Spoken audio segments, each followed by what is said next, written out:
The Bitterroot Mountains don't forgive mistakes. They just keep them. Somewhere deep in that forest, past the last road sign and the last bar of cell signal, past the point where the trees grow so close together that midday looks like dusk, something has been waiting for 5 years. Not an animal, not a storm, something worse, something patient. The kind of secret that needs a specific person to find it in a specific moment before the wrong hands reach it first. The forest doesn't know a boy is coming. It doesn't know he has a map his father left him. It doesn't know about the dog. And it certainly doesn't know about the plane hidden in a fold of land so remote that nature has nearly finished swallowing it whole. But he's already walking, and the clock has already started. Part 1, The Last Drive. He was 16 years old. He had a backpack, a pocket knife, a hand-drawn map, and a dog. That was it. That was everything. Flint was a golden retriever, 4 years old, fur the color of dark honey, built like something that had survived harder things than most people would believe just by looking at him. He sat pressed against Sawyer's left side in the back seat of the car, warm and solid and breathing slow, like he always did. Like the world outside the window was nothing worth worrying about. Sawyer wished he could do the same. He was watching the road signs instead. Not because he was curious, because he was counting, memorizing, filing every junction and route number away in the part of his brain that his father had trained quietly and carefully over years of camping trips and early mornings and patient explanations about how to read land the way you read a face. Dale Briggs used to say, "A man who can read the land will never be truly lost." Sawyer held on to that sentence the way you hold a flashlight in a dark room. Not because it fixes anything, just because it gives you something to point at. Morton was driving. His mother sat in the passenger seat. She hadn't turned around once in the last 2 hours. Her hands were folded in her lap. Still. Too still. Like someone trying very hard not to move at all. Sawyer noticed that. He noticed everything. The thing about Morton Hale was that he never raised his voice. He didn't need to. He was the kind of man who operated in small, precise moves. The kind who rearranged a room so slowly you didn't notice until you were standing in the corner wondering how you got there. He had come into their lives 14 months after Dale disappeared. Quiet, helpful, so helpful. Carrying grocery bags, fixing the gutters, saying the right things at the right volume in the right rooms. Sawyer's mother, Karen, was tired. She had been tired for a long time. Not lazy tired, grief tired. The kind that sits in your chest and makes even simple decisions feel like lifting something heavy. Morton made things feel lighter. For a while. Then the small moves started. Dale's truck sold. Insurance money. Karen, more practical. Dale's workbench in the garage dismantled. We need the space, it's just sitting there. Dale's tools, box by box, gone to a man Morton knew who paid cash and never came back. Sawyer watched each thing disappear. He didn't say much. He was learning even then that the way to understand Morton wasn't to argue with him. It was to watch him. Study what he moved toward. Study what he needed cleared out of the way. And then there was Flint. The dog eats more than it's worth. Morton said it one evening in February, standing in the kitchen doorway watching Flint eat from his bowl with the same expression he used when he looked at utility bills. Sawyer was doing homework at the table. He didn't look up, but he heard everything. His mother made a small sound. Not quite disagreement. Not quite agreement. The sound of a woman who was tired and trying to keep the peace and had been doing both for so long she'd forgotten which one she actually believed in anymore. Sawyer put his pencil down on the table. Carefully. Deliberately. Flint lifted his head from the bowl, looked at Sawyer, then went back to eating. "It's fine," Sawyer told himself. "It's fine. He's just talking." Except Morton didn't just talk. That was the thing about him. He talked about things, first let them sit, let everyone get used to the sound of the idea, and then slowly, methodically, he made them real. Sawyer went to his room that night and sat on the floor next to Flint and put his hand on the dog's side and felt him breathe. He thought about his father. He thought about the notebook his father had left behind, a slim black thing with a rubber band around it. He kept it in the bottom of his backpack, which he kept at the foot of his bed, which was where he kept anything he didn't want Morton to find. He hadn't been able to open it yet. Not really open it. He'd looked at the first page and the last page the way you check both ends of a bridge before you decide to cross. The first page had a name and a number. N4471K, Walter Pruitt, Missoula. He didn't know what it meant. Not yet. The night before the drive, he couldn't sleep. Flint was at the foot of the bed. The house was quiet. Morton's study door had been closed since dinner, which happened sometimes when Morton was working late and sometimes happened for other reasons. Sawyer lay on his back, staring at the ceiling and doing the thing he always did when something felt wrong, and he couldn't name it yet. He listened. To the house, to the small sounds that told you where everyone was and what they were doing. Morton was on his laptop. He could tell by the particular silence of the house when Morton was working. A certain stillness, like the building holding its breath alongside him. At some point, a chair scraped. Footsteps to the kitchen, water running, footsteps back. And then, because Sawyer had gotten up for the bathroom and was walking past the study, and because the door wasn't fully latched, he saw it. The laptop screen, bright in the dark hallway.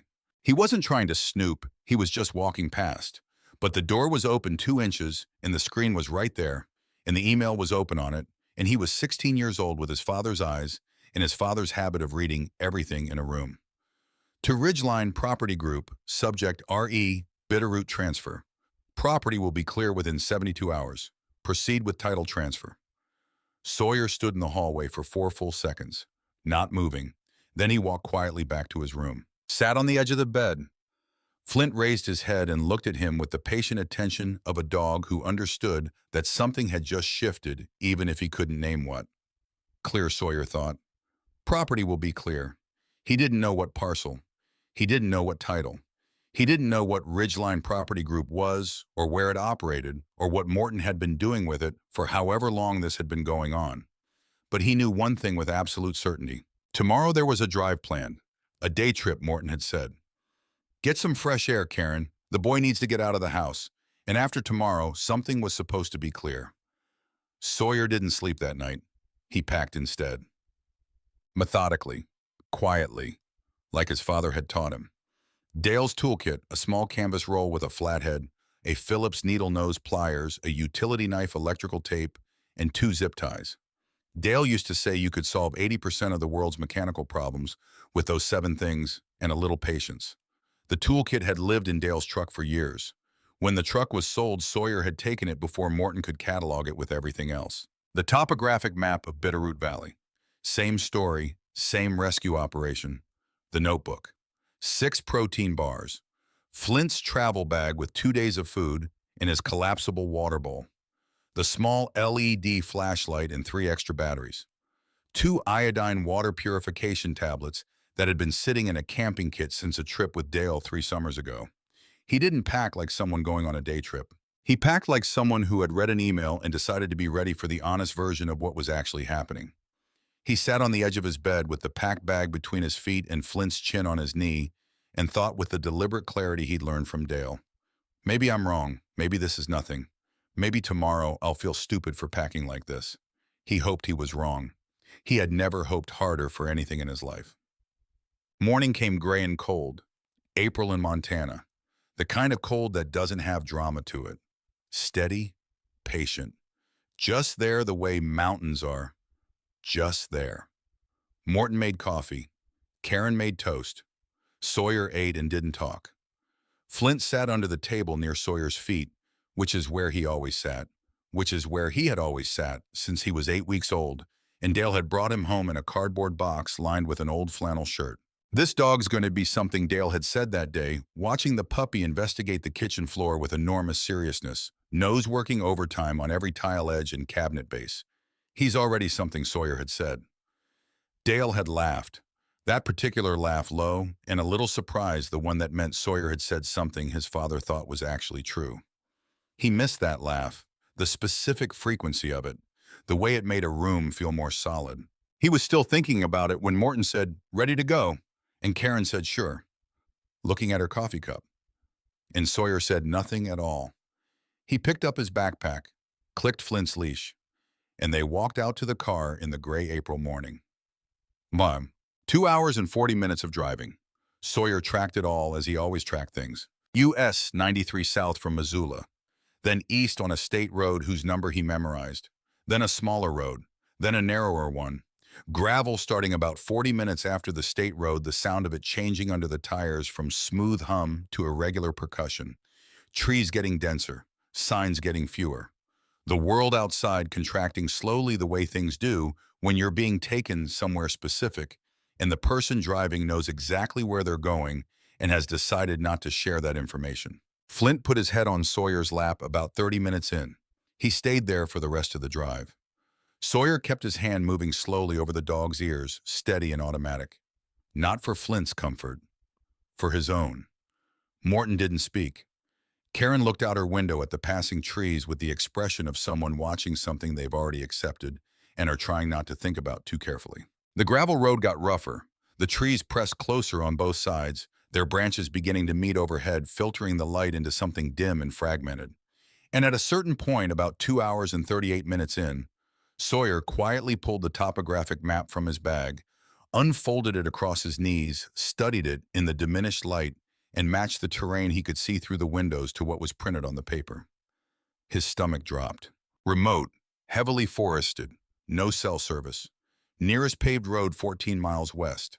He folded the map, put it in his jacket pocket, not the bag, someplace he could reach it in one motion. Looked at Flint. Okay, he thought. Okay, we're doing this. The car stopped without warning. No reason given, no announcement. Morton just let the car slow and pulled it to a stop in a dirt clearing surrounded by tall Douglas firs. No trail markers, no signs, no indication that anyone had been here recently or would be here soon. Just the clearing, just the trees, just the quiet weight of a forest that had been doing this long before any of them arrived and would continue long after. Morton put it in park, turned off the engine. Step out and stretch, he said, conversational, calm, like they'd been driving for 20 minutes on a Sunday, and this was a pleasant roadside pause. Sawyer looked at the back of Morton's head, the particular stillness of a man who had made a decision and was waiting with complete confidence for it to be implemented. He looked at his mother. She was still facing forward, her hands in her lap. He looked at her for 3 full seconds, waiting for something, a turn, a look, anything. Nothing came. Sawyer opened the door. Flint jumped out immediately, landed in the dirt with a quiet thud, shook himself from nose to tail, and looked around at the trees with the alert, interested expression of a dog encountering new terrain and finding it promising. Sawyer stepped out, stood beside the car, put both backpack straps on his shoulders. The weight of it settled across his back, and the engine started. 1 second adjustment, their repositioning, second no. The car moved, forward not backward, down the dirt road, away from him. Wait. The word came out flat. Not panicked, not a plea, just a word. Wait. The car didn't stop. He didn't run after it. Not because he wasn't capable of running, because something in him understood with a cold and specific clarity that running was not what this moment required. He stood in the clearing and watched the car go. Watched the distance between himself and the rear bumper grow steadily, inevitably the red of the taillights visible through the settling dust. He watched them disappear around a bend in the trees. He listened to the engine sound fade lower and lower until the last trace of it dissolved into the ambient breath of the forest. Silence. Total and complete, and specifically the kind of silence that exists in forests, which is not actually quiet at all, but is full of small, layered, non-human sounds that your brain keeps trying to parse as familiar and keeps failing. Sawyer stood in the clearing, counted to 30. He'd learned that from Dale too. When something goes wrong, give yourself 30 seconds to feel it. Then it's time to work. At 30, he looked down at Flint. Flint was sitting next to his left foot, looking up at him with that patient, steady attention he'd had since puppyhood. Not confused, not distressed, present. Like this was a situation they had both been moving toward for some time and had now arrived at, and the appropriate response was to be present in it and decide what to do next. Okay, buddy, Sawyer said. His voice was level. Just us. He pulled the topographic map from his jacket pocket, opened it in the gray morning light, found their position by cross-referencing the roads they'd traveled, the time elapsed and the terrain visible around him. 14 miles to US 93, 4 hours of daylight remaining. He looked at the map for 10 full seconds, committing the relevant section to memory the way Dale had taught him. Then he folded it back into his jacket pocket. He needed to move, not because panic would help, because standing still definitely wouldn't. All right, he said to himself and to Flint both. We move west, find high ground before dark. Water source after that. One thing at a time. Flint stood. His tail moved in a slow, even sweep, like a clock keeping steady time, and they walked into the trees. Dale Briggs had taken Sawyer camping for the first time when Sawyer was 7 years old. One night in the Bitterroot, a site 20 minutes off a well-marked trail close enough to safety that it wasn't really survival, but far enough from the car that it felt like something real. Sawyer had been scared the first night. Not of anything specific, just of the dark and the sound of the forest, and the feeling of being a very small thing in a very large place that didn't know or care that he existed. Dale hadn't told him not to be scared. He'd said fear is information. It's your brain telling you to pay attention. So pay attention. Don't argue with it.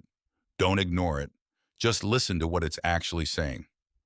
What's it saying right now? Sawyer had asked. Dale thought about it seriously the way he always took his son's questions seriously regardless of how simple they sounded. It's saying the dark is unfamiliar. It's saying you don't know what's out there, which means the first step is to learn what's out there. Once you know the terrain, the fear quiets down. Not because it was wrong to feel it, because it's already done its job. They'd spent the next 20 minutes identifying the trees around their campsite by bark and silhouette, named the sounds they could hear and what made them, found the direction of a small creek by smell, built a perimeter of understanding around themselves, small but real. The fear hadn't disappeared entirely, but it quieted. Sawyer had remembered that conversation approximately 100 times over the years, in difficult tests at school, in the confused months after Dale went missing, when the house felt like a place that had forgotten what it was for, on the nights when Morton's car was in the driveway and the weight of what was happening pressed down on everything. He was remembering it now, moving through the Bitterroot with Flint ahead of him and his father's map in his pocket. Feel it, listen to it, then learn the terrain. He kept moving. He found higher ground within an hour. A natural ledge formed by old rockfall, years of accumulation and settling, creating a flat area with a large boulder behind it that would break the north wind and retain some warmth through the night. Good sight lines in 3 directions. A small depression in the stone nearby held a puddle of snowmelt, clear and cold-smelling. He crouched next to it and tested it. Cold. Clear. No organic smell. He drank, carefully, gave Flint the collapsible bowl and filled it twice. Then he sat with his back against the boulder and his knees pulled up and looked at the forest descending below the ledge, and thought in the deliberate sequential way Dale had taught him about exactly what he knew and what he could do with it. Morton had brought him here on purpose. The email property will be clear within 72 hours. Clear meaning no Sawyer. Clear meaning the person who would eventually, inevitably start asking uncomfortable questions about Dale's estate was no longer present to ask them. The land. Dale had owned a parcel somewhere in the Bitterroot. Sawyer knew this vaguely, the way you know things adults mention without explaining fully. Dale had bought it years ago. Something about wanting to build a cabin eventually. Never got around to it, never sold it. It was in Dale's name, which meant after Dale was declared legally dead, the land would pass through his estate to Karen, who was married to Morton. And Morton had a company called Ridgeline Property Group that was apparently in the business of transferring land titles. And the parcel Dale had owned had apparently become worth transferring. Oh, Sawyer thought. He understood it then. Not all of it, but the shape of it. This wasn't random cruelty. This was business. Precisely planned, carefully executed business. Getting the one person who might eventually ask inconvenient questions out of the way in a manner that couldn't be directly traced back to Morton Hale. Just a family camping trip that went wrong. Tragic. These things happen in remote areas. The boy wandered off. They searched, of course they searched. If Sawyer wasn't found, he said it out loud to make it real. So we need to get out of this forest. We need to find a way to make sure what Morton did doesn't just disappear with us. Flint put his nose against Sawyer's knee. One thing at a time, Sawyer said. High ground check. Water check. Now we need to understand what we're dealing with before we decide which direction to move in the morning. He pulled the notebook from his bag, held it in both hands. He'd looked at the first page before. Many times, the number, the name. N4471K, Walter Pruitt, Missoula. He'd always stop there. The rest of the notebook felt too much like crossing a line, too much like admitting that Dale had written these things down because he'd expected something might happen. Too much like knowing instead of simply and endlessly wondering. But wondering was no longer a luxury he could afford. He turned on the flashlight at low setting, shielded the light with his body, and read. He went through the notebook page by page slowly in the shelter of the boulder and the Bitterroot dark. Most of it was Dale's work notes. Survey coordinates, equipment maintenance logs, entries about flight conditions over the valley. Nothing that meant anything to Sawyer immediately, but he read it all the way Dale had taught him to read a room, looking for the detail that was different from the others. He reached the last page and stopped. Across the bottom of the page, barely visible against the aged paper, a strip of clear tape. Old tape yellowed until it nearly matched the paper, which was why he'd missed it in daylight. Under the low flashlight beam, the seam was obvious. He worked the tape loose carefully, taking his time. A small, folded note fell out. He opened it. Dale's handwriting. Cramped and certain, the handwriting of someone who wrote quickly and with intention. Sawyer, if you're ever lost, trust Flint. Your grandfather trained him for exactly this. That was all. No date, no explanation, no context for what this meant, or why Dale had hidden it, or what grandfather, or what exactly this referred to. Just that sentence folded into the last page of the notebook, sealed under old tape. Sawyer read it 3 times. Then he looked at Flint. Flint was already looking at him, that quiet, steady attention turned fully on Sawyer's ears, slightly forward, waiting. "What did Grandpa do with you?" Sawyer said very quietly. His grandfather, Douglas Briggs, had died when Sawyer was 12. He'd been a quiet man like Dale, more comfortable in the field than in conversation. He'd worked in search and rescue for years, Sawyer knew vaguely, but the details had never been explained in full. What exactly did he train you for? No answer from Flint, of course. Just the forest breathing around them and Flint warm against his side, and Dale's handwriting in his hand, and 14 miles to the nearest road. He made camp the way Dale had taught him. Not elaborate, just sufficient. Fir boughs cut with the utility knife layered thick enough against the rock to provide insulation from the cold ground. The emergency space blanket he'd thought to pack wrapped around his shoulders. Flint pressed against his left side, sharing warmth with the easy generosity of a dog who has never questioned whether it's his job to keep the people he belongs to alive. He ate 1 protein bar, saved the rest.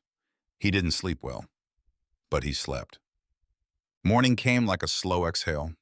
Gray first, then pale gold in strips through the firs, the kind of mountain dawn that doesn't care if you slept or not, that arrives on its own schedule and asks nothing of you. Sawyer was up before full light. He drank the rest of the snowmelt, gave Flint his morning portion of food, ate another protein bar. 4 left. He needed to find a creek soon. He'd made a decision in the night, not west yet. The notebook, the number N4471K in the first page, that number was an aircraft registration. He was almost certain of it because Dale had been a pilot, because Dale had flown a specific plane for years before upgrading, because the alphanumeric format was exactly the FAA registration format Dale had taught him once over breakfast as a piece of aviation trivia. N4471K was a plane. And whatever else Dale had left behind, he'd left that number in the first line of the first page for a specific reason. Sawyer stood at the edge of the ledge in the early morning light and looked at the topographic map. There was a draw running east-northeast from his position, following a subtle ridgeline that opened into a wider basin about 3 miles out. Dense old-growth canopy, no marked trails, the kind of terrain that would hide something effectively. The kind of terrain that would hide something intentionally. "All right, Flint," he said. Flint was already standing, already oriented northeast, as if he'd made his own decision in the night and was simply waiting for Sawyer to arrive at the same conclusion. "Lead," Sawyer said. They moved for 2 hours. Sawyer tracked direction by sun angle and map. Flint moved slightly ahead, not pulling on the leash he wasn't wearing, not wandering, just present and directional, nose working constantly, ears rotating to catch sounds from multiple vectors. There were no trails. There were deer paths, which were different things, entirely subtle impressions in the undergrowth that went where deer needed to go, rather than where humans would plan to go. Sawyer used them when they aligned with his direction and stepped off them without hesitation when they didn't. They crossed a small creek. He refilled his water bottle, treated it with one of the two iodine tablets, waited the required time, drank. Flint drank directly from the creek with the uncomplicated practicality of an animal who understood water chemistry precisely well enough to know he didn't need to. They kept moving. And then Flint stopped. Not a gradual slowdown, a complete immediate stop. Right foreleg raised slightly, ears fully forward, no longer rotating, nose locked northeast. Sawyer stopped beside him, listened.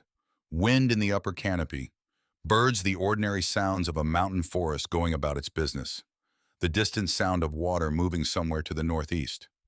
But Flint didn't move, which meant something was there that Flint had identified, and Sawyer hadn't yet.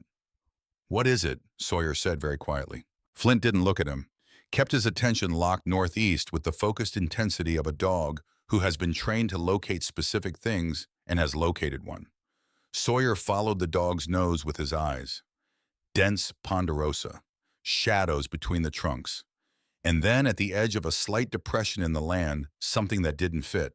Geometry wrong for the forest. Straight lines where nature makes curves. A surface that caught the weak morning light differently than bark or stone or living things. Metal. He moved forward slowly, quietly.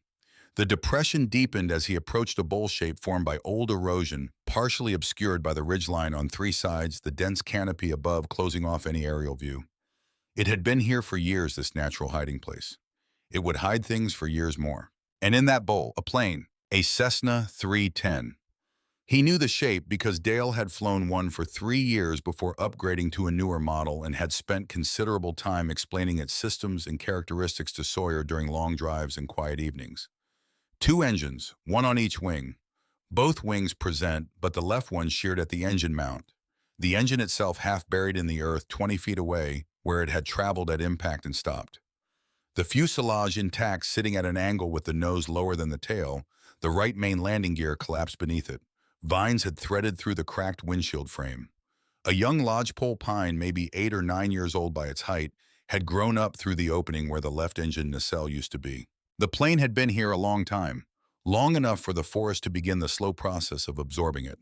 Flint moved toward it without hesitation, his gait shifting from search mode to something purposeful and certain, as if arriving somewhere he'd been heading toward for a long time. Sawyer followed his heart, doing something complicated in his chest. Because he already knew. Even before he got close enough to see the registration numbers on the fuselage, he already knew what he was going to find.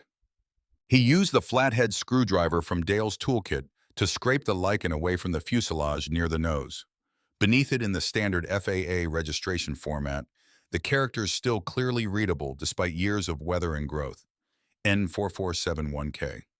He stood there for a moment, just stood there in the quiet of the depression while the forest did its indifferent, ongoing work around him. Flint sat down next to the fuselage, looked at Sawyer with an expression that could only be described on a dog's face as patient confirmation. "I've been waiting for you to catch up.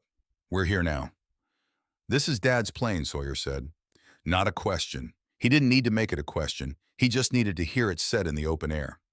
This is where he crashed. 5 years. This plane had been here for 5 years, hidden in a fold of the bitterroot that you would only find if you knew exactly where to look.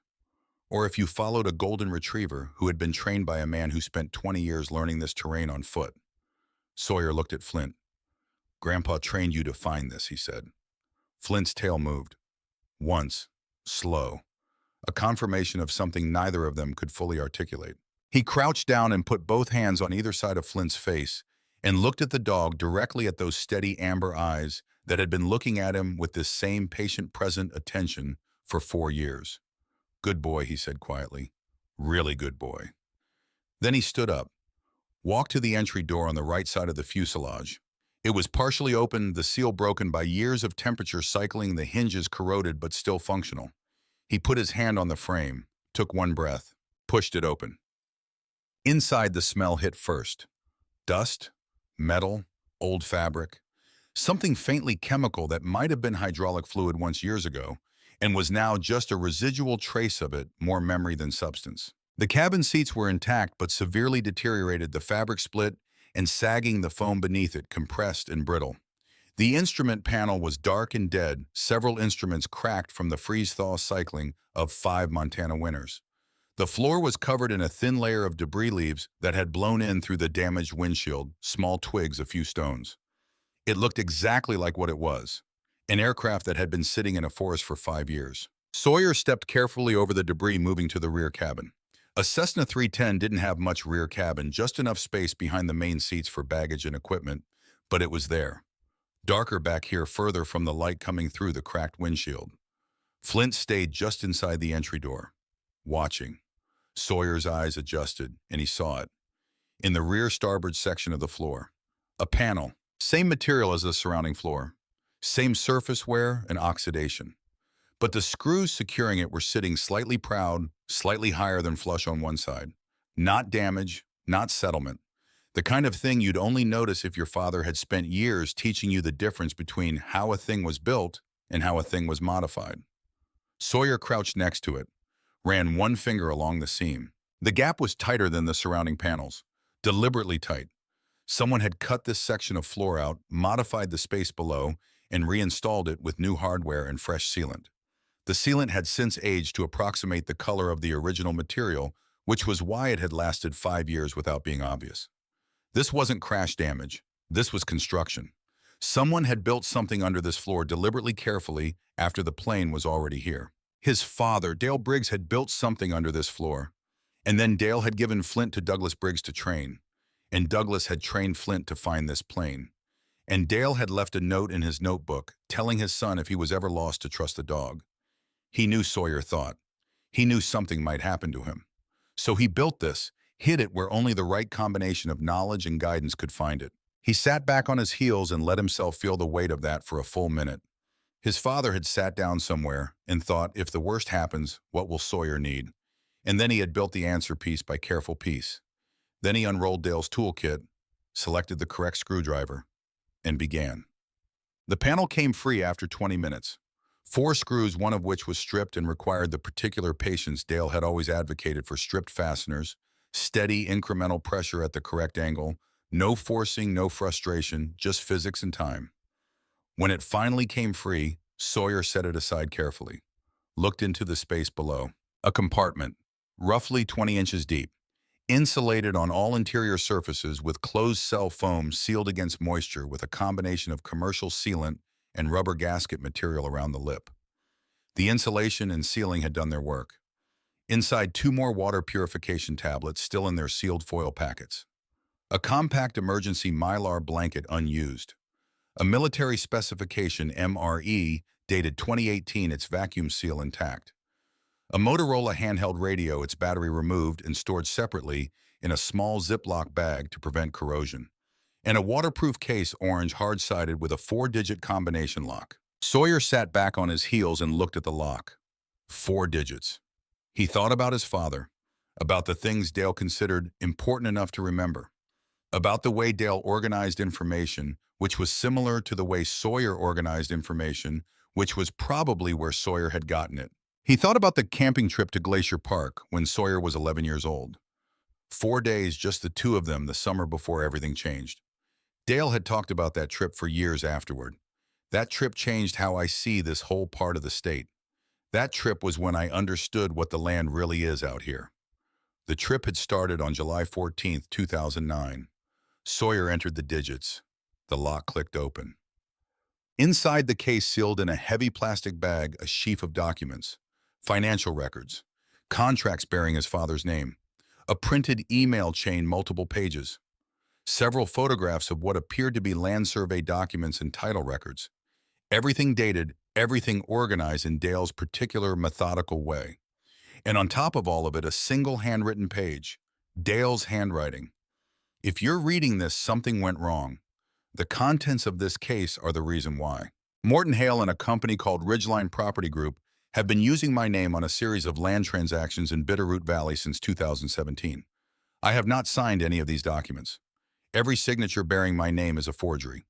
The parcels involved include land I own, outright land, held in trust by other parties, who likely don't know their names are being used, and 3 sections with mineral rights that assessments have recently valued significantly higher than their historical worth. I confronted Morton about this in September 2019. He denied everything. He was calm about it. He's always calm about everything.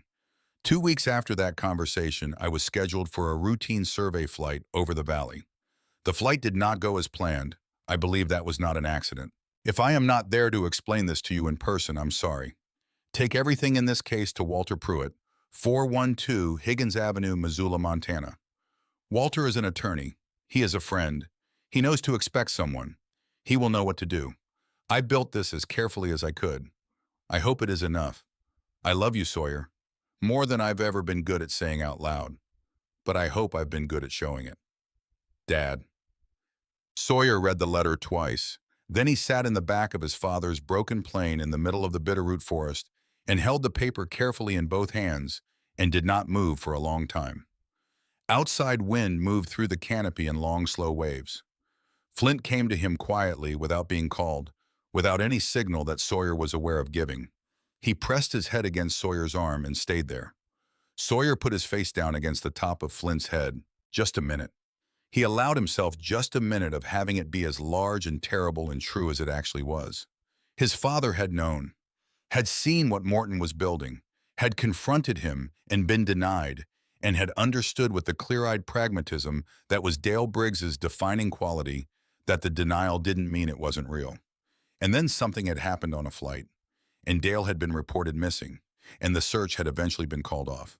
And 5 years had passed, and Morton had married Karen, and sold the truck, and cleared the workshop, and waited for the estate to settle, and the questions to stop, and the land to become available. And when the one remaining obstacle, Sawyer continued to exist, and continued to watch things the way Dale's son inevitably would. Morton had decided to make the property clear. Sawyer lifted his head, wiped his face with the back of his hand. He had what he needed. He knew what he was dealing with. He needed to get out of this forest. He needed to get to Missoula. He needed to find 412 Higgins Avenue before Morton had time to realize the plan had gaps in it. He closed the orange case, reset the lock to a false combination, put it back in the compartment, replaced the panel, reseated the screws. The surface wouldn't fool a forensic examiner, but it would fool someone who hadn't been looking for it and wasn't looking now. Because Sawyer had one more thing to do before he left. He needed a record, a backup, something that existed outside of this compartment in case Morton got here before he could. He opened the notebook to a blank section near the back, began writing quickly and specifically everything that was in the case. Names, dates, dollar amounts, the email chain's key statements, every piece of information he could capture in the time he had. He was halfway through when he heard it. A sound from the front of the plane. He went completely still. Flint's head came up. Not wind, not the building settling. Something with weight to it. A footstep on the fuselage floor, careful but present. Someone else was in the plane. And from the way Flint's posture shifted, not into the low forward-weighted stance of threat response, but into something more neutral, tail at careful half-mast, ears forward, and reading the way Flint responded to the unknown rather than the dangerous. This wasn't Morton. Flint didn't recognize this as a threat, which didn't mean it wasn't one, but it was information. Sawyer slowly faced the forward cabin. In the dim light from the cracked windshield, a figure stood in the entry doorway. Tall, lean, in the way of someone who has been using more energy than they're taking in for an extended period. Older than Sawyer by a year, maybe two. Dark hair long enough to be getting in his eyes, clearly uncut for months. Layers of clothing, multiple pieces. Some of them modified, a jacket sleeve replaced with fabric from something else. A collar reinforced with duct tape. The kind of clothing assemblage that comes from having to solve practical problems with whatever's available over an extended period of time. His eyes took in the scene in front of him. The open floor panel partially visible. The notebook in Sawyer's hands. Sawyer himself. And Flint. He didn't look surprised. He didn't look threatening. He looked like someone running a careful calculation. Flint's tail began to move, slowly, considering. The figure looked at Flint for a moment, then back at Sawyer. Then he said in a voice rough from disuse, "You found the panel." Not a question, a statement. Sawyer held the notebook steady. "Who are you?" The boy in the doorway was quiet for a moment, making a decision. Then he said, "I've been trying to open that panel for 6 weeks. Didn't have the right tools." He glanced at the canvas toolkit roll still lying open beside Sawyer. then back at Sawyer. "I'm Remy," he said. "I've been out here for 11 weeks." He paused. "You look like you just got here." Sawyer looked at him. This boy with the careful eyes and the problem-solved clothing and the voice of someone who had been their own only company for a very long time. "Yesterday," Sawyer said. Remy nodded once. "They leave you." The directness of it landed somewhere specific in Sawyer's chest. Not painful, just exactly true. "Yes," Sawyer said. Remy nodded again. "Me too," he said. And for a moment they simply looked at each other across the dim interior of a broken plain in the middle of the Bitterroot Valley, and Flint sat between them like a comma between two halves of a sentence that was still being written, his tail moving in that slow, steady sweep. The forest breathed around them. Sawyer thought one thing at a time. This is the next thing. Part 2.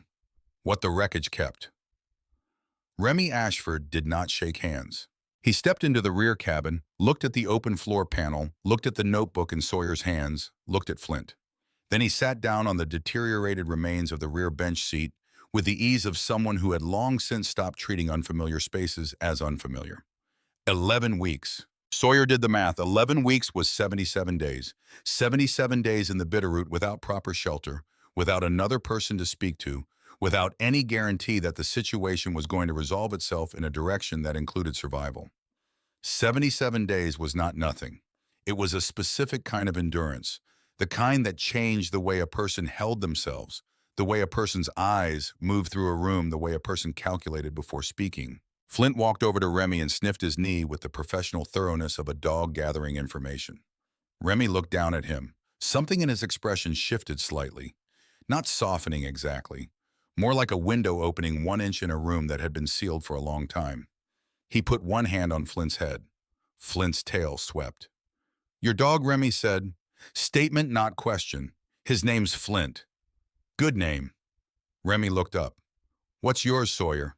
Remy nodded, filed it, moved on because names were practical information rather than the opening of a social ritual.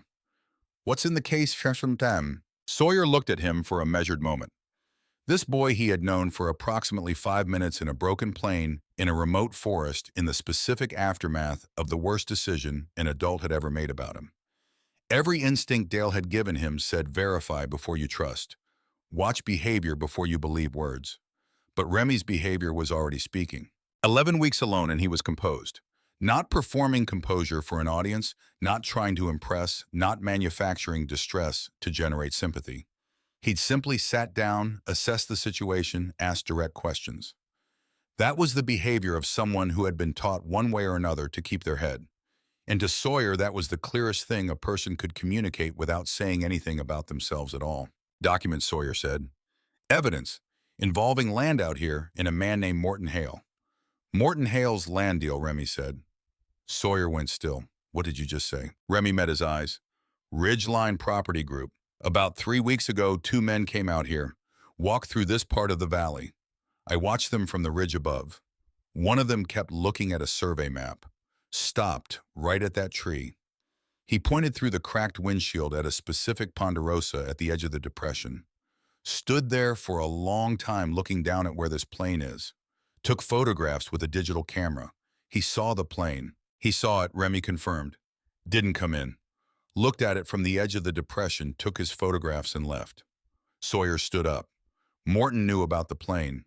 Had known for some time apparently. Had come to confirm its location, but hadn't come in to retrieve whatever was inside. Which meant either he didn't know about the compartment specifically, or he hadn't wanted to be the one found with the contents of it in his possession. He'd left the evidence here, waiting, while he worked the legal side, while he waited for Dale's estate to fully settle for Karen to inherit, for the title transfer to become legally clean. And then he'd brought Sawyer out here, not to hide him near the plane, to make Sawyer disappear so he could come back for the evidence himself, without anyone connected to Dale Briggs still alive and paying attention. He was clearing the property, Sawyer thought. "And I am the property." "We need to move," Sawyer said. "I know," Remy said. "That's why I came in." Remy had been watching the ridges. He explained this with the clipped efficiency of someone describing operational decisions rather than telling a story as they quickly redistributed weight between Sawyer's pack and Remy's own arrangement a rain poncho repurposed as a bag with paracord webbing, compact and functional. He'd established 3 observation points on high ground around the basin. Checked them daily. 2 days ago, he'd heard Flint arriving. A golden retriever is not a subtle presence in a silent forest. He'd tracked them to the plain site. Spent the night at 200 yards watching, making sure Sawyer was what he appeared to be, which was a kid with a dog and a toolkit who knew how to open a floor panel. And you decided I was safe because of what exactly? Because of how you moved, Remy said, without self-consciousness. People who come out here with bad intentions move differently. They rush. They're loud. They're not paying attention because they've decided the forest is empty and doesn't require their attention. He looked briefly at Sawyer. You moved like you were listening the whole time. My dad taught me. Good dad. The words landed somewhere complicated in Sawyer's chest. Yeah, he said. He was. Remy looked at him for 1 second. Didn't push on it. Moved on. Which was exactly the right call. They worked quickly and systematically. Sawyer had already been writing the document contents into the notebook. He continued now reading the key information aloud while Remy wrote simultaneously in his own small weathered notebook, a second copy distributed backup. Not a perfect reproduction, but a record. The names, the dates, the dollar amounts, the key statements from the email chain. Enough to corroborate the originals. Enough to make the originals difficult to simply make disappear. When they were done, the orange case went back into the compartment. The panel went back over it. Screws receded as close to original position as they could manage. If Morton came back and found the compartment empty and the panel disturbed, he'd know someone had found it. He'd know what they had. He'd know to run and to hide and to make the evidence against him as difficult to establish as possible. But if Morton came back and found everything apparently as he'd left it, he'd open the case himself. He'd have it in his hands. Which is better for us, Remy said. Because then he's the one found with it, Sawyer said. They looked at each other across the rear cabin. The understanding was fast, clean. You think like this a lot, Remy said. Do you? Yeah. Then we're probably going to be all right. The radio. Sawyer had noted it when he first inventoried the compartment. A Motorola handheld, a model at least 10 years old, but built with the solid construction of professional equipment rather than consumer electronics. Battery stored separately, which was the correct method for long-term storage, preserving cell capacity by preventing parasitic drain. He examined it with the focus Dale had taught him, the focus that looked at a thing for what it actually was rather than what you hoped it was. You know radios, Remy asked. Theory. My dad was a pilot. You learned the theory. Does it work? Batteries stored correctly, so probably. Range and frequency will depend on our position relative to terrain features. He inserted the battery. The unit powered on. Low battery indicator lit but on. Remy exhaled just slightly, the smallest release of tension. But Sawyer caught it because he was Dale's son, and Dale had taught him to catch small things. The radio found 2 usable frequencies from their position. One was empty static, the other had voices. Sawyer held it at low volume and listened. The signal came through in fragments terrain, interrupting transmission. A few words, then static, then a few more. The site by Thursday at the latest. Can't leave it open any longer than just make sure everything is handled. And then clearly for 4 full seconds before the terrain swallowed the signal again. Morton's voice. If the boy surfaces, we adjust the timeline. If he doesn't, the transfer proceeds as scheduled. Static, then nothing. Sawyer lowered the radio. Thursday, Remy said. Today is Tuesday, Sawyer said. 48 hours, maybe less. Exactly less if Morton heard the radio signal we just put out. He thought about it. He almost certainly has a frequency scanner. If he knows this plane is here and knows there might be equipment in it, he's monitoring for transmissions. So he might already know someone activated it, which means he might come early. They looked at each other. We leave now, Sawyer said. We leave now, Remy agreed. Flint was already standing, already facing west, already waiting for the humans to arrive at the correct decision. But first, Sawyer sat back down in the rear cabin with the notebook. Not to write, just to read the letter one more time. His father had written this in 2019, had sealed it into the notebook, knowing Sawyer might not find it for years. Had built this entire system, the hidden compartment, the trained dog, the lawyer in Missoula, the coded combination, all of it on the chance that his son might someday need it. Not because Dale expected to disappear, because Dale was the kind of man who prepared for the thing he hoped would never happen. The same way he'd taught Sawyer to always carry a compass even when you knew the trail. The same way he'd made sure the truck had a full emergency kit even for short drives. I hope I've been good at showing it. He hadn't been good at saying it, and he knew it, and somewhere in the weeks before that last flight, he'd written those words and sealed them in a notebook, because saying it in writing was the closest he could get to saying it to Sawyer's face. A man who can read the land will never be truly lost. Sawyer folded the notebook, placed it in his breast pocket directly over his heart, where he could feel it with every step. Stood up. "Let's go," he said. Remy's knowledge of the terrain was extraordinary, not the dramatic, immediately obvious kind of extraordinary. The quiet, earned, methodical kind. The kind that came from 77 days of paying close attention because paying close attention was what kept you functional. He knew which sections of the ridgeline were stable and which would give way underfoot. He knew where 3 deer paths converged into something close to a walkable route and where they dispersed into nothing. He knew 3 reliable water sources by their seasonal behavior and rated them by clarity and flow rate. He knew the acoustic properties of the terrain in ways that would have taken Sawyer weeks to learn on his own. "You found all this in 11 weeks, Sawyer said as they moved steadily west-northwest through the early afternoon. "I had time," Remy said simply, "and nothing else to do." They moved in single file, Flint 6 feet ahead, nose working the air with steady focus, directional and certain. "What's he following?" Remy asked, watching the dog. Wes Sawyer said, "His grandfather used to live in a house about 8 miles west of here. He died when I was 12, but Flint would have been to the property. Maybe he remembers the direction. Dogs remember direction. I don't know exactly what he's tracking." Sawyer watched Flint navigate a dense section of undergrowth with complete confidence. "But my grandfather trained him for this specific terrain. Whatever he's following, it's intentional."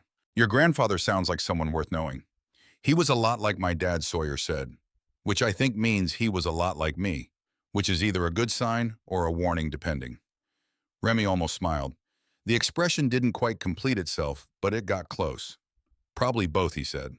"Chem." They stopped at midday, not for long, but long enough to eat, divide resources, and drink from the creek they'd been paralleling for the last mile. Remy produced a piece of hard cheese from inside his jacket. Aged, dense, rationed carefully.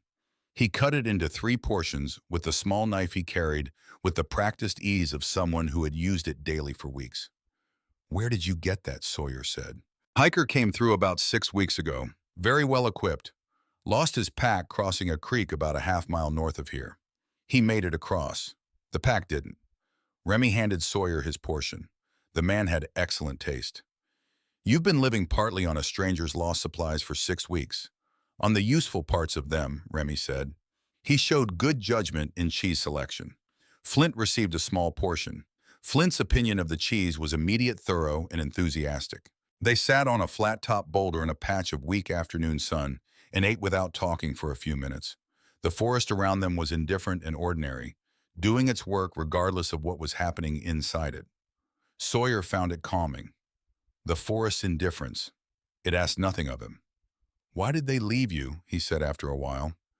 Remy was quiet for a moment, not gathering himself, just deciding how much of the specific shape of it to put into words. "My parents died 2 years ago," he said. "Car accident. My uncle, my father's brother, became my legal guardian. He didn't want to be. He'd agreed to it because refusing would have looked bad to the family, but he didn't want it." He paused. "There's a life insurance policy my parents had. Substantial. It's in trust until I turn 18. While I'm alive and under his guardianship, he can't access the principal. The arrangement benefits me, not him." He stopped there. Sawyer understood the shape of what came next without needing to hear it. "If you weren't alive." "The trust dissolves according to a secondary clause," Remy said. "The assets transfer to him directly." He said it like reporting facts about a stranger. "My uncle works in commercial real estate. He understands contract structures. You read the policy documents yourself. I read everything I could find after my parents died." He looked at the tree line. "I didn't know what I was looking for. I just knew something felt wrong about the way he talked about money, about the future, about what my options were going to be." Sawyer felt something land in his chest with specific weight. "I did the same thing," he said, "after Morton came into our lives. I read everything." watched everything, noticed every change, and you still couldn't stop it. No, neither could I. They sat with that. Two boys who had paid extremely close attention, who had noticed and documented and tried to understand, who had done everything that could be reasonably asked of them, and had still ended up in the Bitterroot with nothing but each other and a golden retriever. There's something specifically infuriating about that, Remy said. Yeah, Sawyer said. There really is. Flint put his head on Sawyer's knee without being asked, which didn't fix anything, but was its own argument for keeping going. Remy's shelter was a granite overhang 3 miles from the plane site, not constructed, natural, a ledge of stone that projected far enough to keep rain off a sleeping area with a raised section of ground beneath it that drained well and a sight line to the south that let you see anyone approaching from the direction of the nearest vehicle access point. The ground in front of it was clear of debris in the deliberate way of a space that had been maintained. He'd been sleeping here for the last 4 weeks. Before that, he'd moved every few days until he understood the terrain well enough to identify the best fixed position. It was objectively better than what Sawyer would have built. He said so. You've had 11 weeks more practice, Remy said. They settled in as the light dropped. Remy built a small fire with the compact efficiency of someone who had done it many times in this specific spot. Sawyer organized their combined supplies, assessed what they had calculated against what they'd need for the route out. Flint circled the shelter once nose working, then positioned himself with his back against the rear wall and his nose toward the open side, watching the approach, doing his job.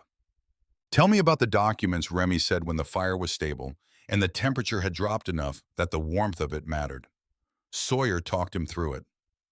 Dale, the flights, the land, the forged signatures, the confrontation in September 2019, the flight 2 weeks later that didn't go as planned. Morton arranged the crash, Remy said. My dad believes so. He wrote that in the cash. And then Morton married your mother and waited for everything to settle. And it almost did, except for me. Remy was quiet, looking at the fire. Then they picked the same forest. Sawyer looked at him.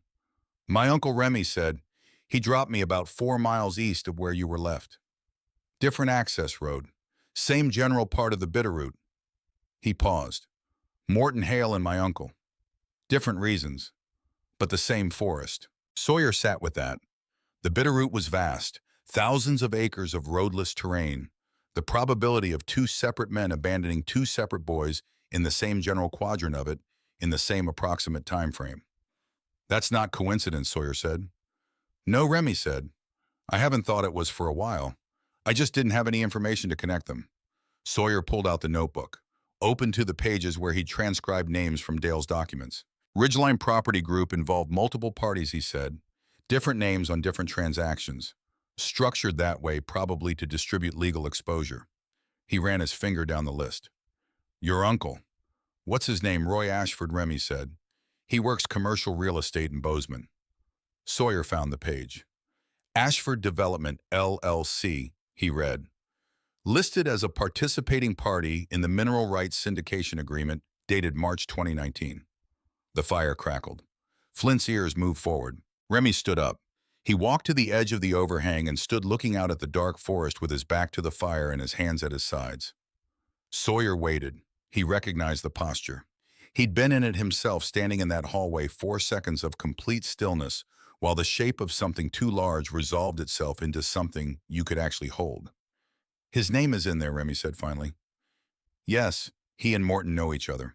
They've been in business together since at least March 2019, before either of us was out here. And they chose the same forest, because this is the land the deal is built around, Sawyer said. And we were both in the way of it. Remy turned back. His face in the firelight was controlled and still in the way of someone who had already done most of their feeling about this in the abstract, in the weeks of suspecting without being able to confirm, and was now simply receiving the confirmation. Okay, he said. He sat back down, picked up his portion of their shared food, ate it with the methodical focus of a person who has learned to separate the emotional from the functional when the functional is what's immediately required. Sawyer watched him. You've been doing that every day out here, haven't you? Sawyer said, deciding to keep going. Remy looked at him. You have to, he said. Otherwise you don't. How do you keep making that call? Remy thought about it. Not performing, thought actually thinking. I keep a picture of the other side, he said finally. Not detailed, just out. Somewhere that isn't here. When things get hardest, I don't try to imagine the whole solution. Just that there is one. And I keep moving toward it. Sawyer nodded. Filed it. Applied it immediately to the specific cold and dark of the current moment. Mwam. Second day moving, before light. The plan was maximum distance before the temperature peaked and energy expenditure climbed for the same output. Remy's calculation based on weeks of observing his own body's patterns in this terrain. Flint moved ahead, nose down in working direction, consistent, clearly tracking something specific. He's not following an animal, Remy said, watching. No. What is he on? Wes Sawyer said. His grandfather's property was west of here. He'd have known the route when he was being trained. He's going back to something he knows. Your grandfather must have walked this terrain for years, 20 years of search and rescue work. He knew it the way most people know their own neighborhood. Your grandfather sounds like someone worth knowing. Sawyer was quiet for a moment. He was a lot like my dad, he said, which means he was probably a lot like me, which is either good or a warning. Probably both. Mid-morning, full stop. Not Sawyer, not Remy. Flint. Complete immediate stop. Right foreleg up, ears locked forward. Not the scanning posture of an alert dog. The fixed posture of a dog that has identified something specific and is waiting for the humans to catch up. Sawyer's hand went up behind him. Remy went motionless, listening. Wind, birds, the sound of water to the north. Then, footsteps, 2 sets, deliberate, coming from the southeast. Remy had already identified their position, a boulder formation to the left, a gap between 2 faces of granite, large enough for both of them and Flint, with a clear view of the small clearing ahead. They moved to it without speaking. Slow, no scramble. Noise is the thing you cannot afford, so you simply don't afford it. Flint pressed between them, sat, didn't make a sound. Through the gap, Sawyer watched the tree line. 2 figures emerged into the clearing. The first was a man in his 50s, heavy-set a survey map in his hands, moving through the terrain with the careful deliberateness of someone who is not accustomed to it and is managing that fact with concentration. The second was Morton Hale. Sawyer had not seen Morton in 2 days. He looked exactly as he always looked. Neat, self-contained, moving through the world with the unhurried confidence of a man who has never been in a situation that didn't eventually organize itself around his preferences. Morton stopped at the edge of the clearing, looked at the depression. Sawyer could see the moment of confirmation in Morton's posture, the slight settlement of the shoulders, the decision made. Morton said something to the other man, low, inaudible from their position. The other man nodded. They moved southeast, toward the plain. Sawyer waited until they'd been gone for 30 seconds. Then he exhaled. He's a day early, Remy said, already looking at him. He heard the radio signal. Sawyer thought it through. He had a scanner. When we activated the Motorola, he picked up the frequency. He knew someone was at the plane. So he knows we've been there. He knows someone has. He doesn't know who. Will he open the compartment? He came out here specifically, Sawyer said. Yes, he'll open it. He needs to confirm the evidence is still there and that whoever activated that radio didn't take it. And when he opens it, he's holding it. His fingerprints are on the lock. Remy looked in the direction Morton had gone. Then we need to be significantly ahead of him when he realizes what he's actually holding, Remy said. Walter Pruitt, 412 Higgins Avenue, Missoula. How far? 12 miles from here, maybe. 8 hours at the pace we can sustain. Flint was already standing, already looking west. Then we move now, Remy said. Now Sawyer agreed. They moved. No conversation for the next 4 hours. Not because there was nothing to say, because energy was finite and the miles were not, and every calorie spent on words was a calorie not spent on distance. Remy led, navigating by intimate knowledge of the terrain. Sawyer tracked position and direction by sun and map. Flint went ahead by 20 feet, moving through the undergrowth with the efficient, purposeful gait of an animal working at what it was built for. 1 foot, then the other. 1 slope navigated, then the next. 1 decision left around the rock fall or right. Right, always right. When the left route loses elevation, you'll need to regain. The creek crossing in mid-afternoon was cold and fast and knee-deep at the shallowest viable point. Sawyer went first. Remy handed the packs across and followed.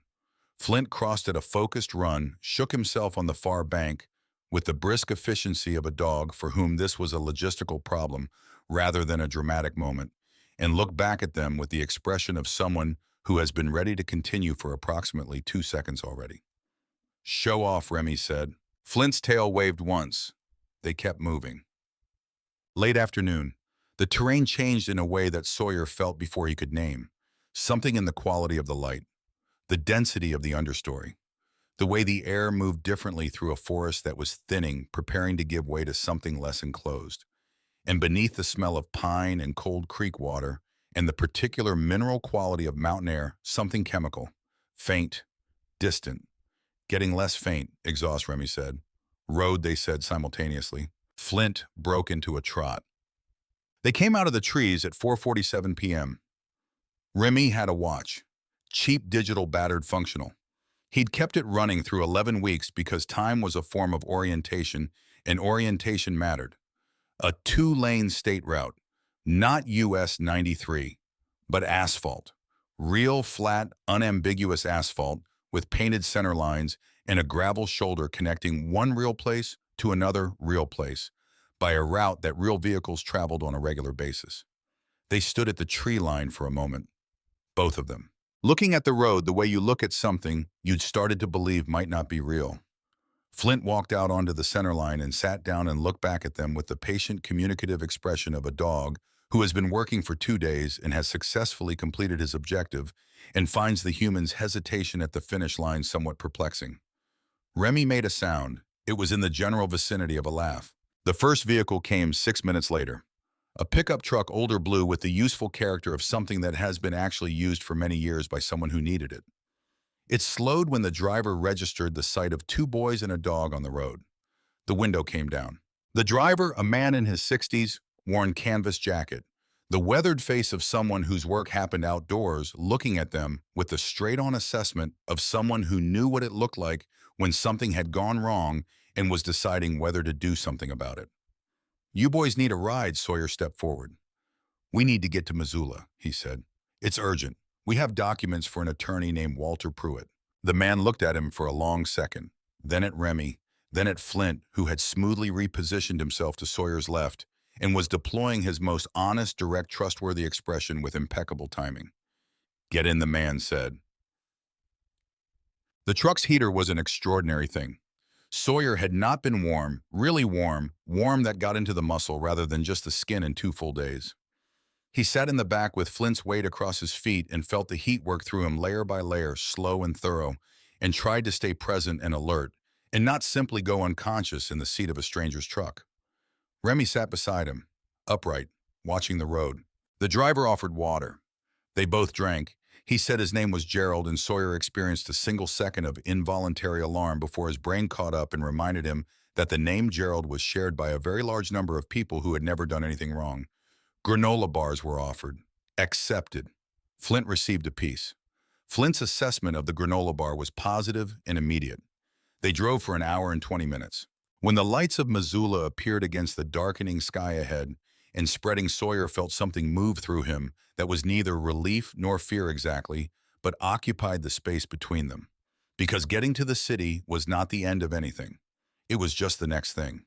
And the next thing would determine whether all of it, the plane, the documents, the 77 days, the 2 days, the miles in the cold and the creek crossing and the cheese and Flint's certain western heading, whether any of it had been enough. 412 Higgins Avenue, he told the driver when the driver asked where. The man knew it, said so. They drove into Missoula as the last of the light left the sky, the city coming up around them gradually, the ordinary lights of ordinary streets and buildings doing their ordinary evening work. The world that had been continuing the whole time they were in the forest, not waiting, not pausing, just going on. Flint put his head on Sawyer's knee. Sawyer put his hand on Flint's head. Remy looked out the window at the city with the expression of someone who had stopped believing they would make it out, and then had made it out anyway. Almost, Sawyer said, quietly, to no one in particular. Remy heard it. Almost, he agreed. The truck turned onto Higgins Avenue. and Missoula received them both. Part 3. The Things Fathers Leave Behind. 412 Higgins Avenue was a narrow building that had been there long enough to stop trying to look like anything other than what it was. Wedged between a coffee shop that was closed for the evening and an insurance office that was also closed, it presented a frosted glass door, brass numbers, and a small placard in plain block letters, Pruitt Law. The light inside was on. 9:14 p.m. Sawyer stood on the sidewalk with Remy on his left, and Flint pressed against his right leg and looked at that lit window. Everything up to this point had been motion. Cross the creek, find the road, get to Missoula, keep moving. Motion was manageable. Motion was just the next step, and then the next step, and then the next.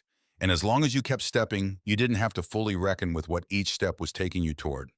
But this was standing still. Standing still in front of a lawyer's office with 2 days of forest on his clothes and his father's documents in a notebook in his breast pocket, about to knock on a door and find out whether Dale Briggs had built something strong enough to hold.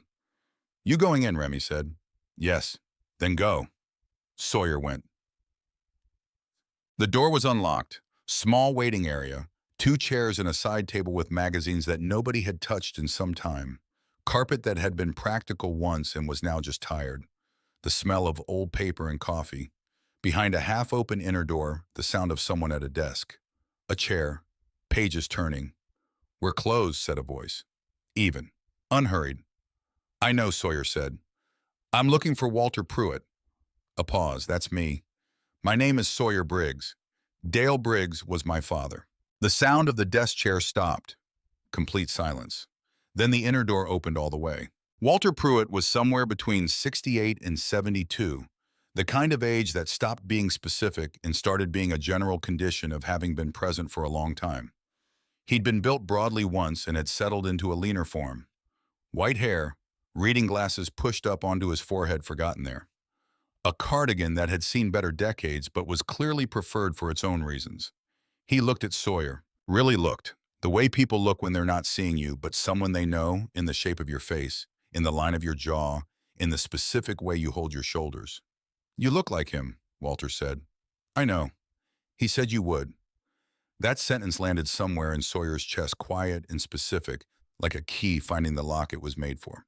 "He talked about me." "He talked about you constantly," Walter said. "Come in, both of you." His eyes moved to Remy, to Flint, back to Sawyer.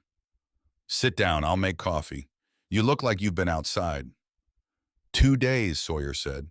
"He's been out there for 11 weeks, Sawyer said, gesturing to Remy. Walter looked at Remy for a long moment. Then he said quietly and with deliberate weight, 11 weeks, not a question, just the size of the thing said aloud. "Sit down," he said, "both of you, please."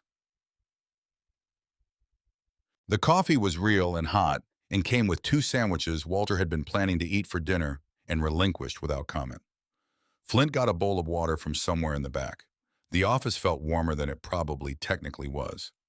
They sat across from Walter's desk. He sat behind it, hands folded, and listened. Sawyer talked, not from the moment Morton drove away, from the beginning.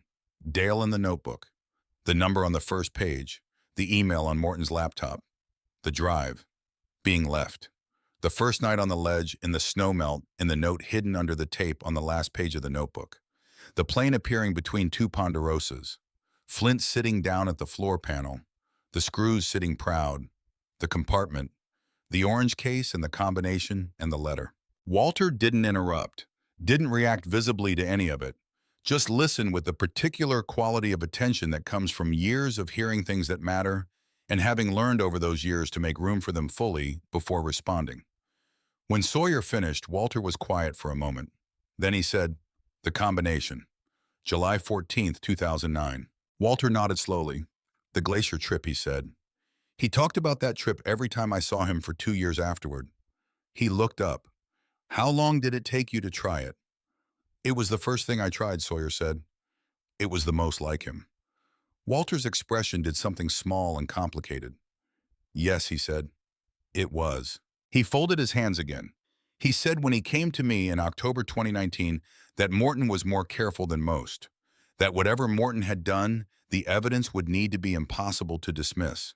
He paused. He came back 3 weeks later with copies of the key documents.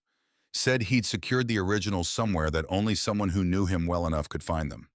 He told me a young attorney might show up someday with a combination and a name, and I should help them without asking too many prior questions. He built the cache in the plane itself. He told me the cache existed, not where it was. And apparently Walter said looking at Flint with something close to respect trained a dog to find it.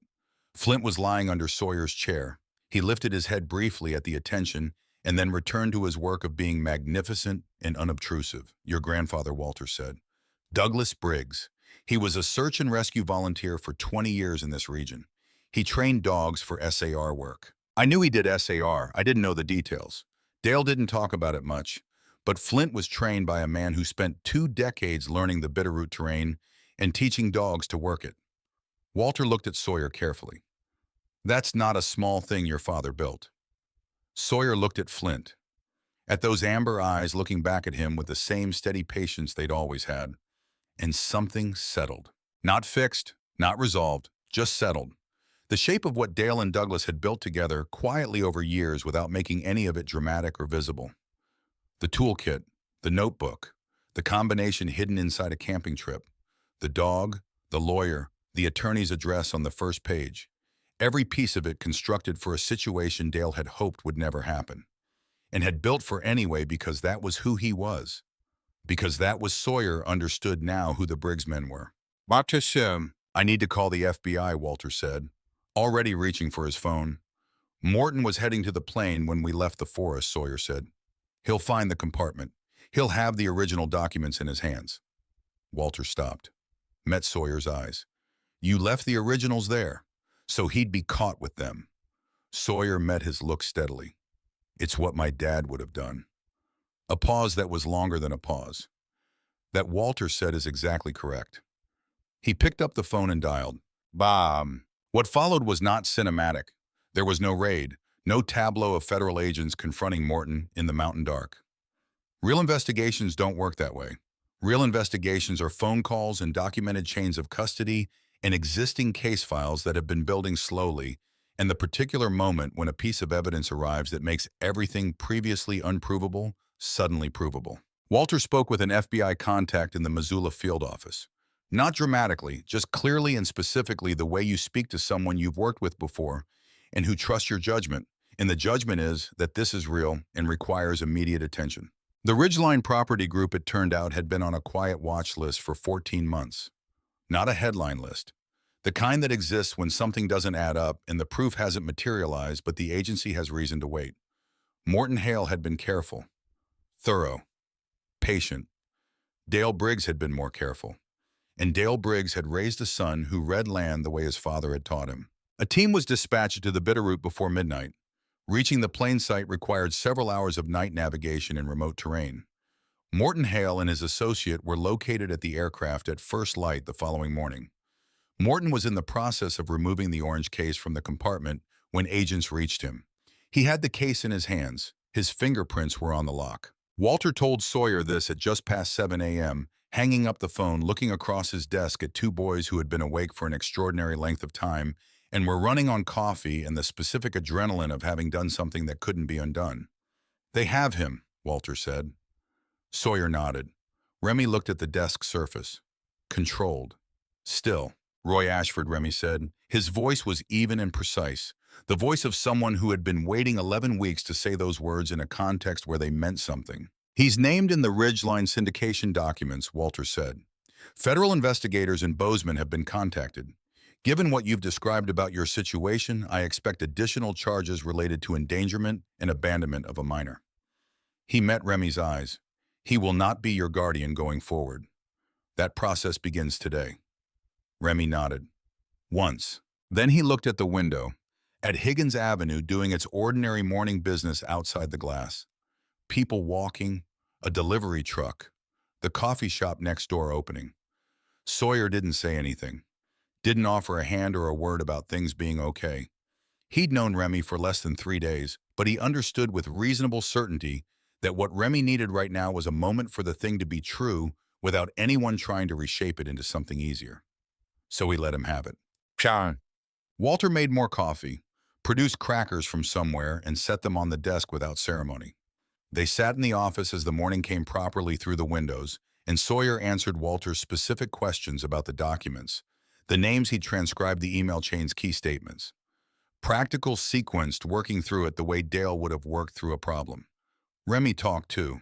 Not much, but some. He described the acoustic pocket in the valley terrain, the water sources rated by reliability, the creek crossing at the narrow point that had saved them 40 minutes on the route out. Walter listened to all of it with the focused interest of someone who understood that practical knowledge has value beyond the immediate situation it was developed in. You mapped the valley in 11 weeks, he said.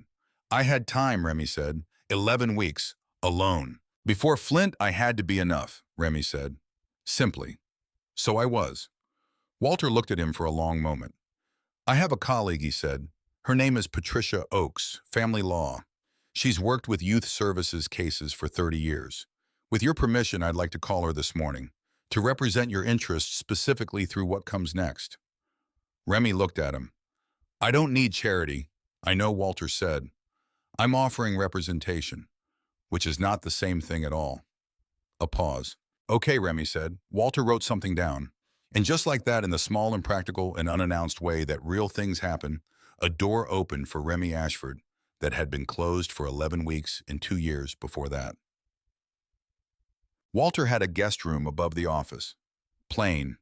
2 narrow beds, a bathroom, a window that looked out over Higgins Avenue.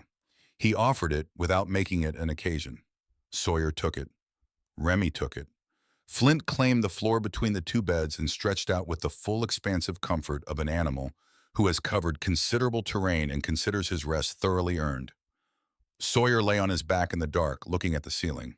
He should have been asleep immediately. He was not. His brain was still moving, still working through the architecture of what Dale had built, because the more he examined it, the more specific it became. The more it revealed itself as something constructed with the particular care of a person who loved someone and knew that love wasn't always something you could be present to demonstrate. The toolkit, the notebook, the combination hidden inside a story that Sawyer would always know. The dog trained by his grandfather and given to Sawyer's life early enough that Sawyer had never experienced life without him. The lawyer in Missoula waiting on a phone call for 5 years with the patience of a man who understood that some things take the time they take. I hope I've been good at showing it. He had been good at showing it. That was the thing. He'd been extraordinarily good at showing it in every piece of this system he'd built, in every contingency he'd prepared. He'd just never said it clearly out loud in the simple declarative way that would have let Sawyer carry it around in a form he could access anytime. He trusted me, Sawyer thought. He built this whole thing on the assumption that I would be stubborn enough and careful enough and his enough to find it and use it correctly. He fell asleep with that in his hands. Morning, gray light through the window. Flint was already awake, sitting next to Sawyer's bed, watching him with the patient expression of a dog who has been up for some time and has made a philosophical peace with waiting. Hi, Sawyer said. Flint's tail moved. Once, a greeting. Remy's bed was empty, neatly made because of course it was. Sawyer found him downstairs in Walter's waiting area, coffee mug in hand, reading one of the old magazines with the complete absorbed focus of someone who has been without printed material for 11 weeks and is not taking a single word of it for granted. Sleep, Sawyer said. Some. Walter up on the phone since 6. Remy turned a page without looking up. He doesn't seem to stop. Sawyer poured coffee from the pot Walter had left on the small table and sat across from Remy. The ordinary sounds of a Tuesday morning in Missoula came through the windows. Delivery trucks, foot traffic, the coffee shop next door beginning its work. The world that had been going on the entire time they were in the forest continuing to go on. What happens now, Remy said. Not anxious. The next practical question in a sequence of practical questions. Walter files the evidence formally with the federal case, Sawyer said. The Ridgeline transactions get unwound. Land titles get reviewed. Anyone whose name was used without consent gets notified. And your mom. Sawyer had been thinking about this for most of the night. Karen Briggs had sat in the passenger seat, had looked forward, had made a small sound when Morton said something cruel and then said nothing else. She had also presumably spent the last 2 days knowing exactly what she had allowed to happen. Or knowing enough. She was not the same thing as Morton. He understood that clearly. She was a tired woman who had made the worst possible decision in the worst possible way. That was not the same as being Morton. But it was also not nothing. It was not something that could simply be folded away. "I don't know yet," Sawyer said, and that was the truest thing he could say. Remy nodded. "Didn't push." "She's your mother," he said after a moment. "Yes, that doesn't fix it." "No, but it doesn't disappear either." "No," Sawyer said, "it doesn't," which was the most accurate thing that could be said about it. Not resolved, not dismissed, just true on both sides simultaneously. Walter came out of his office at 8:30. He sat across from them and laid out the situation with the directness Sawyer had already come to rely on. Morton Hale was in federal custody.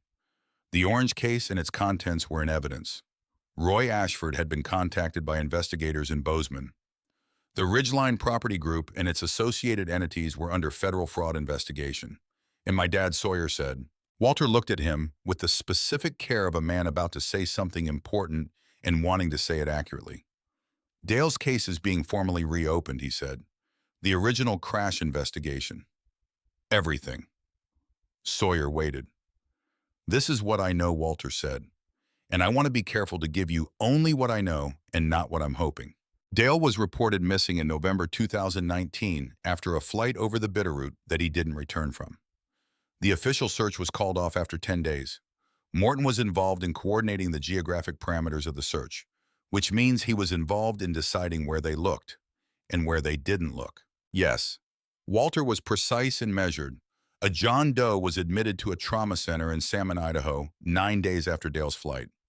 No identification. Significant head injury consistent with impact. He was unconscious for several months. Sawyer's hands were very still on his coffee mug. When he came out of the coma, Walter continued, his memory was severely compromised. He couldn't reliably provide his name or any biographical details. He was transferred to a long-term rehabilitation facility in Boise, where he has been since 2020. He paused. The facility submitted his photograph to the FBI's John Doe registry as a routine update earlier this year.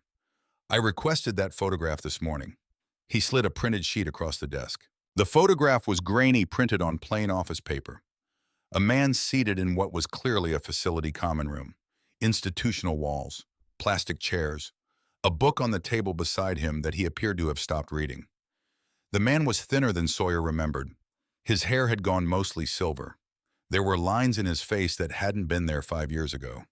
But the jaw, the way his hands rested on his knees, palms down, fingers relaxed. The specific position that Karen had once pointed out to Sawyer was exactly how Sawyer sat when he was thinking, which Sawyer had not known until she said it. "That's my dad," Sawyer said. His voice was level. Because he was his father's son, and his father had built things designed to last, and the least he could do in this moment was hold. "That's my dad," he said again. He needed to say it twice. Walter nodded. "He's alive. He survived the crash. We believe so. We believe the crash was survivable, and that Dale survived it and made his way out of the terrain on foot, which would have taken several days and would explain the nature and timing of the John Doe admission in Salmon." And Morton knew. Morton coordinated the search parameters, Walter said carefully. He would have had access to regional hospital admission reports. "We believe he found the John Doe report and chose not to pursue it. Because a living Dale Briggs complicated everything. A living Dale Briggs could potentially recover his memory, could testify, could return, or couldn't, if the injury was severe enough, if the memory never came back, if Dale Briggs spent the rest of his life in a facility in Boise without knowing who he was.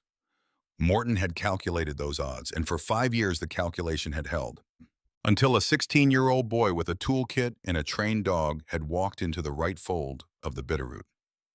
Sawyer sat with the photograph for a long time. Walter gave him the space to. Remy had moved to the window, looking out at the street, with his back to the room, giving Sawyer the same space Sawyer had given him earlier. The same understanding without it needing to be articulated. The photograph was grainy. The common room behind the man was plain and institutional, but the hands, the way those hands rested on his knees. Sawyer's hands did that, had always done that in that specific position, palms down, fingers together, and he'd never known until Karen pointed it out one afternoon when Dale was still around, and the pointing out of it had been something light and affectionate, rather than the piece of grief it had become afterward. He'd picked it up from Dale, without knowing he'd done it, without knowing it would be one of the things he carried forward. "Can I see him?" Sawyer said. "That's being arranged," Walter said. "The facility has been contacted. They're moving quickly given the circumstances." His memory. "Some patients with this type of injury recover significantly over time," Walter said, "particularly with the right stimulus, something specific enough and emotionally anchored enough to reach through the cognitive disruption." He looked at Flint, particularly sometimes with someone they knew. Sawyer looked at Flint. Flint was already looking at him. Dale had trained this dog, had worked with Douglas to prepare him, had given him to Sawyer's life early enough that Flint had simply always been there, part of the fabric of every day already loved before anything went wrong. "I'm bringing Flint," Sawyer said. Walter nodded. "I think he said that's exactly right." 3 days later, a care facility in Boise, Idaho. Long drive. Walter drove. Remy came because Remy was at this point the person Sawyer was most accustomed to having present in difficult terrain, and whatever came next qualified as difficult terrain in ways that had nothing to do with elevation or forest cover. The facility was clean, quiet, trying hard with some success to feel like less of an institution than it technically was. Staff who moved with the particular gentleness of people who understood that the residents they cared for were whole people having a specific and difficult experience. A coordinator met them at the entrance, explained again the things they'd already been told by phone: the patient's current status, his functional capacity, the way memory worked in these cases, not linearly, not reliably, but sometimes in response to something specific enough to reach what the injury had buried rather than destroyed. They were walked down a corridor, stopped outside a door. "Take your time," the coordinator said. "There's no correct way to do this." Sawyer looked at the door. He was not, as a general matter, someone who needed to prepare himself. Dale had taught him to assess and move, not to stand outside situations gathering himself. But this, whatever was on the other side of that door, was either his father or a man who looked like his father and didn't know him. And he wouldn't know which until he walked in. "Hey," Remy said. Sawyer looked at him. "You found a plane in the middle of the Bitterroot National Forest," Remy said. "You opened a combination lock on the first attempt. You repaired a decade-old radio with parts from an aircraft instrument panel. You navigated 12 miles out of remote terrain in 2 days." A pause. "You can open a door." Sawyer looked at him for a moment. "That's a lot of credit." "Flint helped," Remy said. Flint, sitting at Sawyer's heel on the leash the facility had agreed to allow as a specific exception, looked up at the sound of his name. His tail moved. Sawyer exhaled, opened the door. The room was small, a window with afternoon light, a bed with the kind of covers that communicated institutional care without warmth, a chair, a small table with a book on it, the spine worn from handling. The man in the chair was looking at the window when they came in. Thinner than the photograph had suggested, the face more lined than Sawyer's memory of it, 5 years of a difficult experience written into the skin. The hair almost fully silver now. But the jaw, the line of the shoulders, and the hands resting on his knees, palms down. He turned when they entered, looked at them. His eyes were clear, alert. Whatever the injury had taken, it hadn't taken the awareness, the quality of attention, the way he took in new information and registered it. He looked at Remy first, then at Sawyer, and went still. Not recognition, something before recognition. The feeling of reaching for something that's very close, almost there, just at the edge of what the mind can access. "Hi," Sawyer said. His voice was steady. "I'm Sawyer," he said. "Sawyer Briggs." Something moved across the man's face. Deep water shifting, something moving toward the surface from a long way down. "I brought someone with me," Sawyer said. He unclipped Flint's leash. Flint walked forward. No performance, no rush, no attempt to be anything other than what he was. He moved with the steady, quiet certainty of an animal who knows exactly what his job is and has known for a long time and is simply doing it. He walked to the chair, put his nose against the man's hand, and waited. The man's hand came up slowly and settled on Flint's head, with the weight of something that had been done 10,000 times. The precise, unconscious placement of a hand on a dog's head in exactly the way that hand had always placed itself there, regardless of what the mind could currently access. Because the body remembered what the mind was still reaching for. Muscle memory. Those hands had trained this dog, had worked alongside Douglas Briggs to teach him every route through this terrain, had rolled a canvas toolkit and unrolled it, had folded a topographic map and left it in a glove box and meant for it to be found. Those hands knew Flint. The man looked at the dog, then looked up at Sawyer, and his eyes, which had been clear and searching since they walked in, did something different. They filled. Not with tears exactly, with something that had been waiting in a very small room for a very long time and had just been given a way out. Sawyer, the man said. One word, just the name, but the way a name can be said when it is the first true thing someone has said in years. What came after was not a scene from a film. It was not recovery, not a sudden reassembly of 5 lost years, not Dale standing up and walking out and resuming himself without interruption or cost. It was a man and a boy in a small room with a dog between them, while a damaged memory worked its slow, uneven, deeply nonlinear way back toward what it had always contained. Dale remembered things in pieces. The glacier trip, the combination, the way Sawyer held a screwdriver, which was the way Dale held a screwdriver, which was apparently something Dale had noticed and found significant. He remembered Douglas, remembered training Flint, the specific work of it, the routes, the commands. He remembered slowly and with long, uncertain gaps why. He didn't remember Morton with any clarity. Not yet. That would be a long process, careful and measured, working with his care team and the investigators over time. But he remembered the notebook. First page, Dale said. His voice came in the halting cadence of someone finding some words easily and others only after effort. Walter's name. I found it, Sawyer said. And the last page. Yes, the tape. Yes. Dale looked at him. Something in his expression that was entirely specifically Dale. What took you so long, he said. Dry, quiet. Sawyer made a sound that was in the vicinity of a laugh. I wasn't ready before, he said. Dale nodded, like that was the right answer. Like that was in fact the only answer.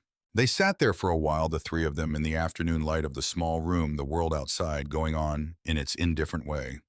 And Flint sat with his chin on Dale's knee, and Dale's hand moved slowly over Flint's ears, and somewhere in the architecture of that gesture was a man and his father and a dog, and 20 years of a family learning how to love each other in the particular way they were built to love each other. I built it for you, Dale said finally. Not because I thought you'd need it. He stopped, started again. I needed to know, if the worst happened, that you'd have a way through. You trusted me with it, Sawyer said. You're my son. 3 words. Carrying everything. 5 years of a small room and a damaged memory, and a forest that had hidden both a plane and a truth, and a boy with a toolkit who had found both of them. Sawyer looked at his father. His father looked at him. Flint pressed closer to the chair, and they stayed there while the afternoon moved through the window at its own pace, and the world outside continued, and it was enough. 6 weeks later, a Tuesday morning in early summer, Boise at this time of year had a warmth to it that felt considered not the aggressive heat of a city, but the settled warmth of elevation at a latitude where summer arrives thoughtfully. Dale was walking, steadily with a physical assurance that had come back faster than the cognitive recovery in some respects, and in other respects the cognitive had surprised the doctors in the directions it chose to return. He knew Sawyer's face the moment the door opened. Had started over these 6 weeks to find Walter's voice on the phone familiar, to find the shape of the situation familiar in ways that connected unevenly to what he'd been before. He was not who he had been. He was becoming someone who contained who he'd been, which was a different and in some ways harder project, and was nonetheless happening. Sawyer was staying at the family guest house associated with the facility. Temporary, practical.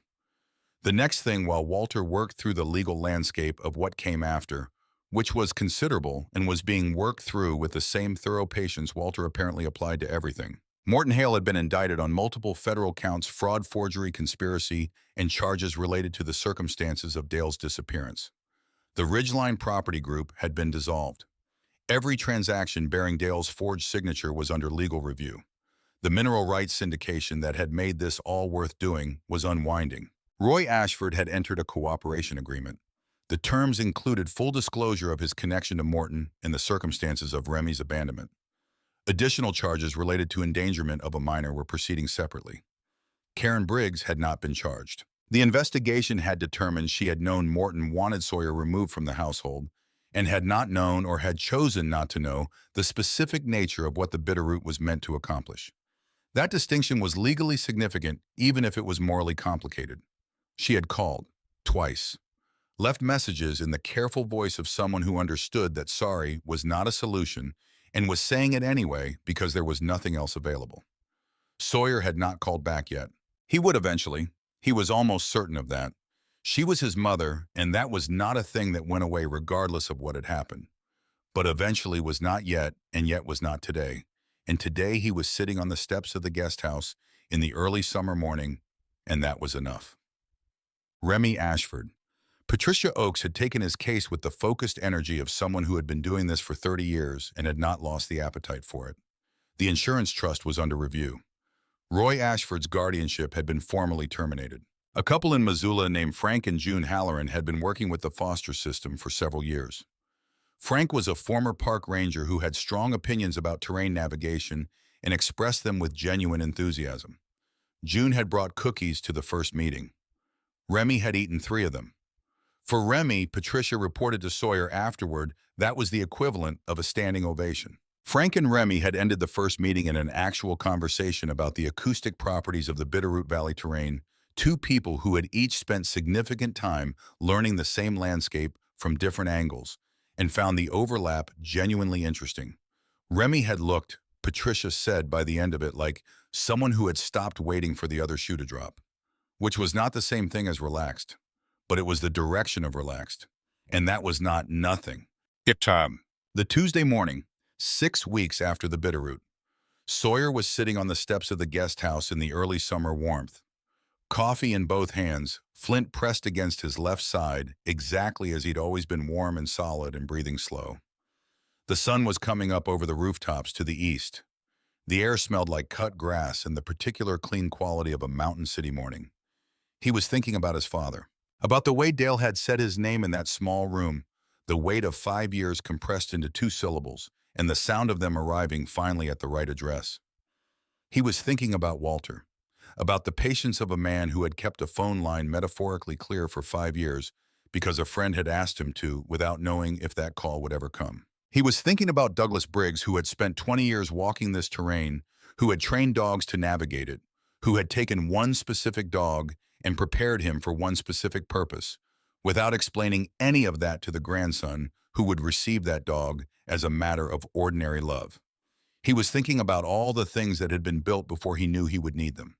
The toolkit in the canvas roll, the name on the first page, the tape on the last page, a camping trip in the summer of 2009, a combination that opened with a memory instead of a number. None of it announced, none of it dramatic. All of it constructed quietly by men who were not good at saying things out loud, who showed what they meant in the choices they made and the things they prepared, and the patience with which they trusted the people they loved to eventually be ready for what they'd left behind.